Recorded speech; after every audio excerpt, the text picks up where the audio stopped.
주님 오늘 오셔도 두려움 없이 맞으실 수 있도록 준비되셨죠? 네. 귀한 찬양 감사합니다.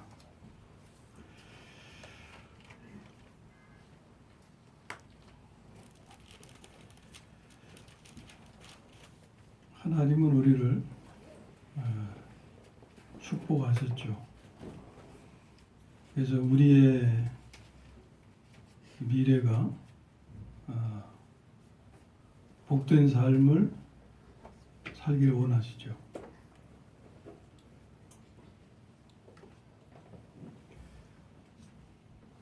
근데 그렇게 말씀하시는 거하고 그것이 내 삶이 되는 거하고는 별개의 문제죠.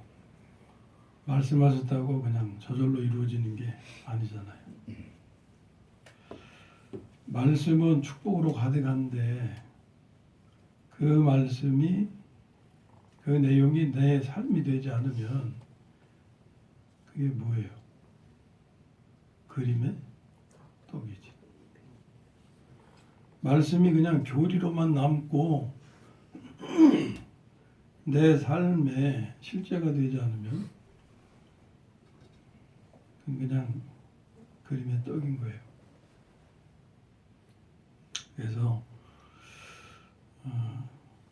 하나님의 축복을 우리 각자의 삶에 실제가 되게 하는 것이 중요하고 그게 목표가 되어야 되잖아요. 성경에 대한 지식만 가득 채워서 교리만 알아서는 뭐예요? 그것이 말씀하는 내용이 내 삶의 실제가 되게 하는 게 중요하죠. 오늘 우리가 여호수아 1장 1절에서 9절까지 말씀을 읽었는데 이 말씀 하나하나를 설명하려는 게 아니고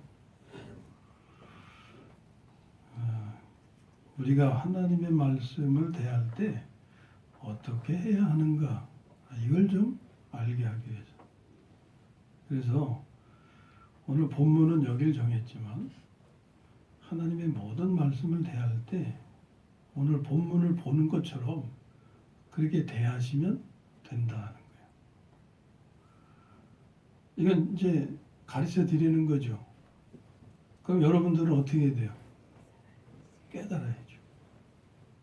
그 다음 깨달은 다음에는 행해야죠. 절차가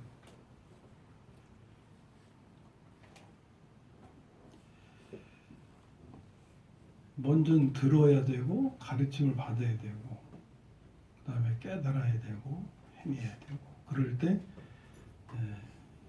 실제가 되는 겁니다. 자, 오늘 본문은 하나님께서 가나안 입구에서 가나안 입성을 앞둔 이스라엘에게 하신 말씀입니다.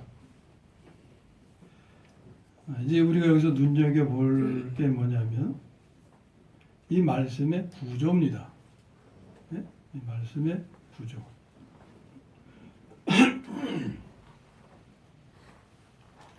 자, 분명히 이 말씀에서 우리는 하나님의 축복의 약속을 들을 수 있죠. 근데 축복의 약속만 들어요? 아니면 다른 말씀도 들어요? 예? 다른 말씀도 같이 들어요. 근데 다른 말씀은 뭐예요? 조건이다 그 말이에요. 하나님이 우리에게 요구하시는 조건이 있어요. 그래서 크게 이 부분을 우리가 그렇게 이 말씀이 이렇게 구성되어 있다. 조건 제시. 이 말씀을 듣는 사람들에게 하나님이 조건을 제시하는 거예요. 그 다음에는 조건이 충족될 때 내가 너희를 이렇게 축복한다. 근데 축복할 것이다 라기보다는 이미 하나님은 축복하셨어요. 그게 어디 나타나냐면 3절에 보면 내가 모세에게 말한 바와 같이 너희 발바닥으로 밟는 곳 이게 가나안에 가서 이제 밟을 땅이죠. 이것을 내가 너에게 줄 거다. 주었다. 주었노니 우리 영적 전쟁에서 이겼다 이길 것이다. 이겼다. 그러면 정적 전쟁은 뭐 하는 거냐? 이긴 것을 확인하는 거다. 우리 영적 전쟁은 이길 건지 질 건지 모르고 싸워요? 아니면 알고 싸워요? 알고 싸워. 이긴 것을 이미 알고 싸우는 거예요. 아는 사람은, 깨달은 사람은 알고 싸우지만 깨닫지 못한 사람은 이길지 질지 모르고 그냥 가는 거죠. 자, 이 말씀의 구조가 조건을 제시하시면서 축복을 약속하신 거예요. 그러니까 하나님의 복을 자신의 삶의 실제가 되게 하기 위해서는 제시하신 조건을 충족시켜야 하는 겁니다. 반대로 조건을 충족시키지 못하면 하나님의 복은 실제가 되지 못하는 거죠. 자, 그러면 사람이 이 조건을 지킬 수가 있습니까? 결코 지킬 수가 없어요. 이게 문제죠. 그래서 이스라엘은 지키지 못했죠. 그것을 예레미야서 31장 32절에서 말씀해요. 그들이 내 언약을 깨뜨렸다. 그래서 하나님께서 사람이 하나님께서 제시하신 조건을 지킬 수 있게 하는 은혜를 마련하셨다는 거예요. 그게 새로운 언약이죠. 그래서 우리는 새 언약이라고 부르는 거예요. 그럼 새 언약의 내용은 어떤 것입니까? 다 우리가 말씀 나눴죠? 잊어버렸어도 이 시간에 다시 되새기고 또 마음에 새기시기 바랍니다. 첫째, 내 생명을 너희에게 주겠다. 기억나시죠, 이제? 자, 다 같이 해보세요. 내 생명을 너희에게 주겠다. 내 생명을 너희에게 주겠다. 자, 이걸 표현을 좀 달리하면 내가 너희의 생명이 되겠다. 같은 거죠? 자, 다시. 내가 너희의 생명이 되겠다. 내가 너희의 생명이 되겠다. 내 생명을 너희에게 주겠다 하신 말씀을 예수님이 확인하신 게 요한복음 3장 16절. 누구든지 저를 믿으면 뭘 얻는다고요? 영생. 이게 하나님이 약속하신 생명이에요. 이건 어릴 때부터 주일학교 다닐 때부터 외우는 말씀이죠. 근데 그게 얼마나 중요한 말씀인지를 몰라요. 무엇을 주신다고? 영생. 영생은 어떤 생명? 영원한 생명은 어떤 생명? 하나님의 생명. 예, 내가 내 생명을 너에게 주겠다 약속하신 거예요. 그 다음에 내가 너희의 생명이 되겠다. 이걸 말씀하는 것은 골로새서 3장 4절에서 바울이 그렇게 표현하죠. 우리 생명이신 그리스도. 누가 우리의 생명이에요? 그리스도. 알고 계시죠? 믿으시죠? 예. 이게 첫 번째. 두 번째, 내가 너희의 삶을 살아주겠다 하신 거. 기억나시죠? 간단해요. 첫째는 내 생명을 너희에게 주겠다. 내가 너희의 생명이 되겠다. 두 번째는 그래서 내가 너희의 삶을 살아주겠다. 이게 새로운 언약의 내용이에요. 이게. 거기에 대한 말씀 두 군데만 참조하면 갈라디아서 2장 20절 잘 아시는 거죠. 이제는 내가 사는 것이 아니요 누가? 오직 내 안에 그리스도께서 사시는 거다. 그러니까 그 약속을 이루시는 거죠. 바울은 그걸 체험하고 있는 거죠. 또 빌립보서 2장 13절에서 너희 안에서 행하시는 이는 누구? 하나님이시니. 아무데나 그냥 그리스도 갖다 붙이면 되나? 너희 안에서 행하시는 분은 누구? 하나님이시. 약속 지키시는 거죠. 우리의 삶을 살아주시는.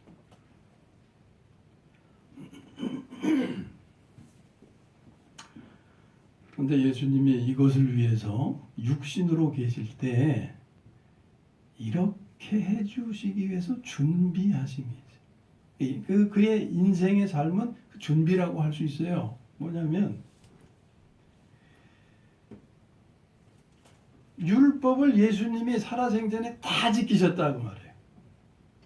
믿어요? 율법은 1.1핵이라도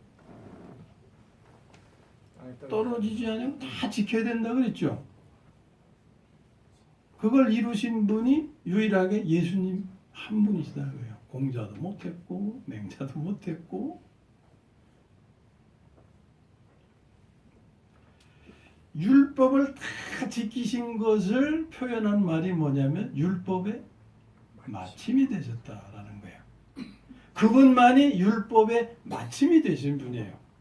그분만이 하나님께서 사람에게 요구하시는 조건을 다 충족시키신 분이다 그 말이에요. 이것을 십자가상에서 남기신 말씀이 뭐냐면 다 이루었다. 다 이루었다. 무엇을 위해서 이렇게 준비하신 거냐? 그분이 부활하셔서 믿는 자에게 생명으로 오시죠. 그래서 우리의 생명이 되시는 거예요. 우리의 생명이 되셔서 우리의 삶을 살아주심으로 우리가 율법을 지킬 수 있게 하시기 위한 준비였다라는 거예요.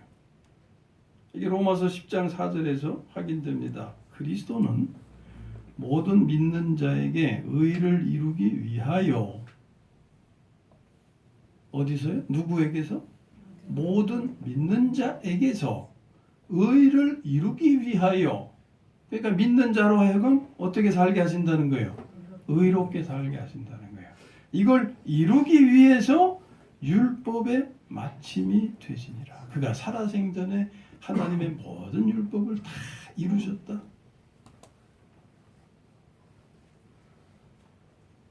오늘 그분을 믿는 자들을 위해서, 그분을 믿는 자들이 의로운 삶을 살 수 있게 하시기 위해서 살아생전에 율법을 다 지키셨다, 다 이루었다라는 거예요.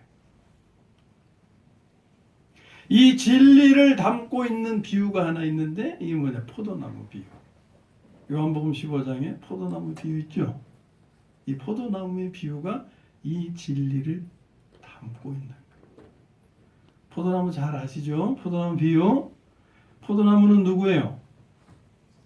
여기서 그리스도를 갖다가 이제 붙이셔야지. 포도나무는 그리스도라고 그랬고 가지는 우리 그리스도인이죠. 이 비유의 내용을 모르시는 분들하고는 얘기가 안 돼요. 그러니까 기본적이라도 성경을 좀 알고 계셔야. 시험 볼 때 칸닝도 좀 아는 사람이 칸닝하지 전혀 모르는 사람은 칸닝도 못해요. 보여줘도 몰라요. 기본적으로 포도나무의 비유가 뭔지는 알고 계셔야 이 대화가 이루어지는 거예요. 자, 열매는 어디에 달립니까? 가지에 달리죠. 근데 이 열매의 진액, 열매를 연글게 하는 이 내용은 어디서 나오는 거예요? 가지에서 나오는 거예요? 나무에서 나오는 거예요. 나무에서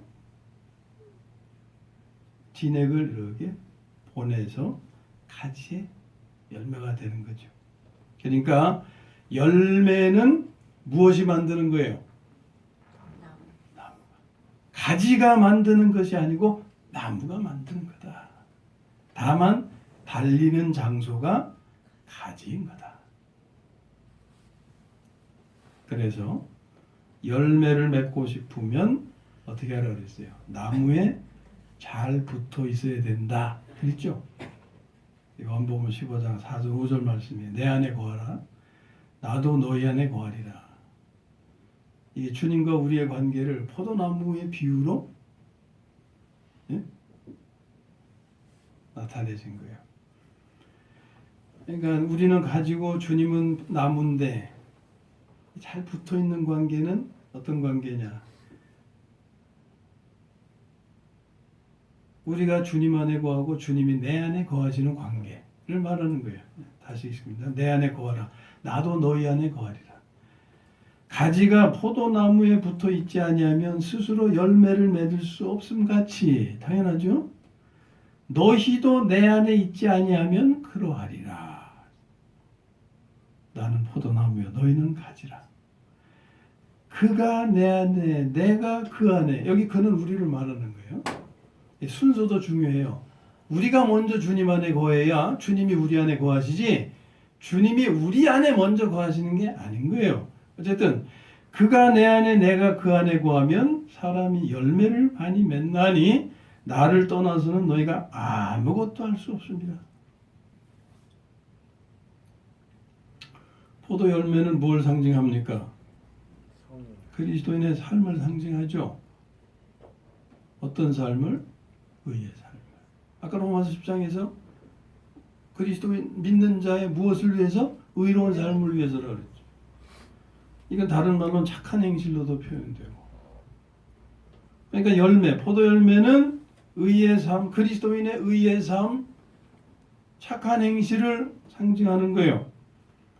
요한복음 15장 8절에 너희가 열매를 많이 맺으면 의롭게 살면 착하게 살면이죠. 내 아버지께서 영광을 받으실 것이요. 반대로 잘못 살면 거룩하신 이름이 더럽힘을 당할 것이고 그게 되죠. 기독교가 뭐가 되고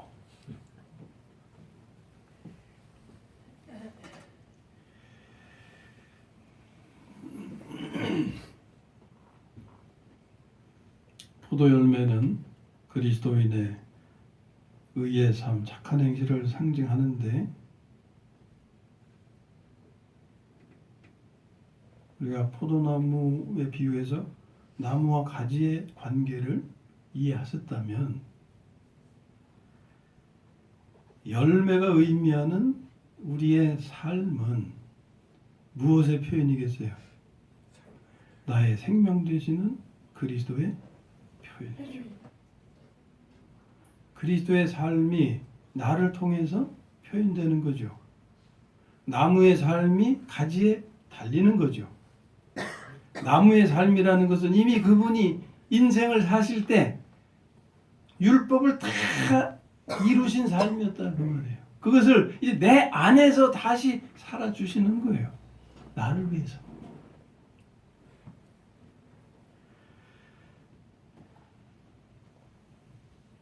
내 안에 생명 되시는 그리스도께서 사신 삶이 그리스도인의 삶으로 표현되는 것.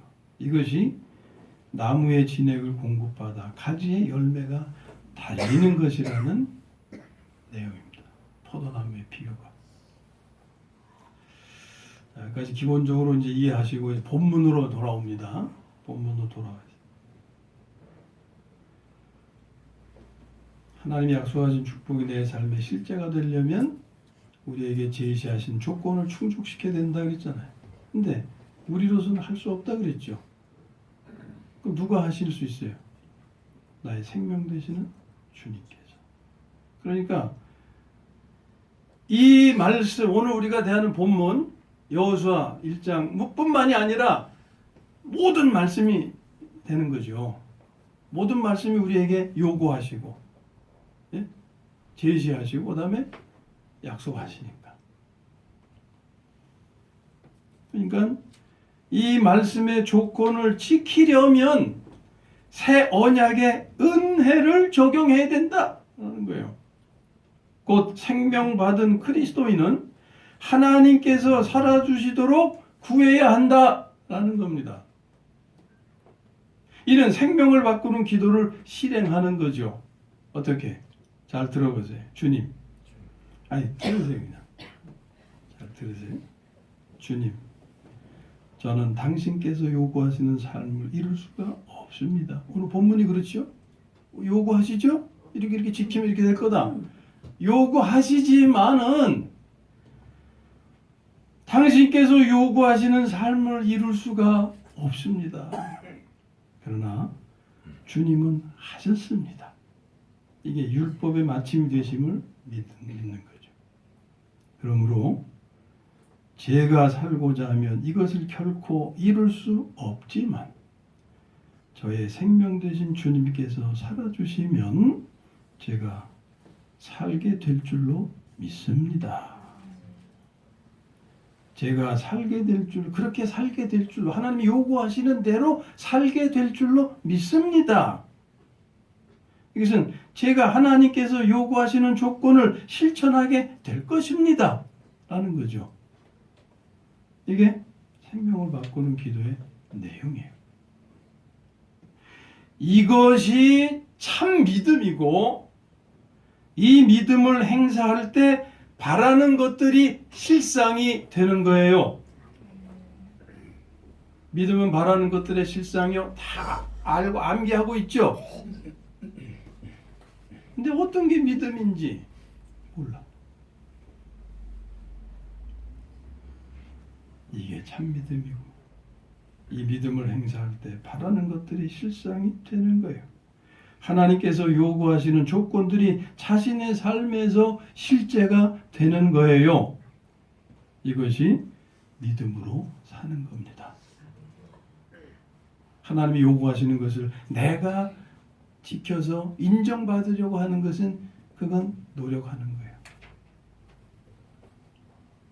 율법에 얽매여서 사는 거예요. 자기의 생명으로. 그런데 나에게 요구하시는 이 말씀 앞에서 겸허하게 저는 당신의 요구를 이룰 수가 없습니다. 그러나 주님은 하셨습니다. 주님께서 살아주시면 제가 요구하시는 대로 살게 될 줄로 믿습니다. 이게 생명을 바꾸는 기도예요. 이게. 예? 자, 하나님은 조건을 제시하시고 축복을 약속하셨습니다. 그러므로 축복을 실제되게 하려면 조건을 충족시켜야 하는 거예요. 곧 이 조건을 실천해야 하는 겁니다. 조건을 실천할 수 있는 길은 지금까지 나눈 말씀으로 알게 되었듯이 오직 하나님의 생명으로 사는 것이다. 이는 생명을 바꾸는 기도를 실행해서 나의 생명 되시는 주님께서 나의 삶을 살아주시기를 간구하는 거. 그리하면 하나님께서 약속하신 복이 반드시 자신의 삶의 실제가 될 겁니다. 네? 하나님은 이미 주셨어요. 찾아 먹는 방법을 몰라서 못 찾아 먹는 거지. 지금 찾아 먹는 방법을 알려드리는 거예요.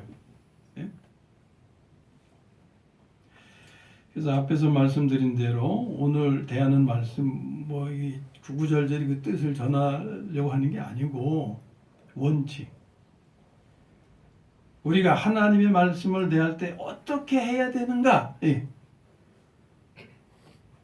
오늘의 말씀이 바로 그걸 알려주시는 거예요. 우리가 하나님의 말씀을 어떻게 대해야 하는가라는 것은 그 말씀을 내 자신이 지켜서 이루려고 노력할 것이 아니라 이게 율법적인 행위를 반복하는 삶이에요. 믿음의 삶이 아니다 그 말이에요. 생명 되시는 주님께서 살아주셔서 이루어 주시기를 구하는 것, 이게 우리가 하나님의 말씀을 대하는 자세가 되어야 된다 하는 거예요. 이게 믿음의 삶인 거예요. 오늘 이 가르침대로 하면 깨달아야 된다고 그랬죠. 그래서 깨달은 대로 하면 반드시 하나님의 복이 실제가 될 것입니다. 아무쪼록 오늘의 깨달음대로 살게 되어서 하나님의 복이 우리 모두의 삶에 실제가 되기를 주님의 이름으로 축원합니다. 아멘. 545장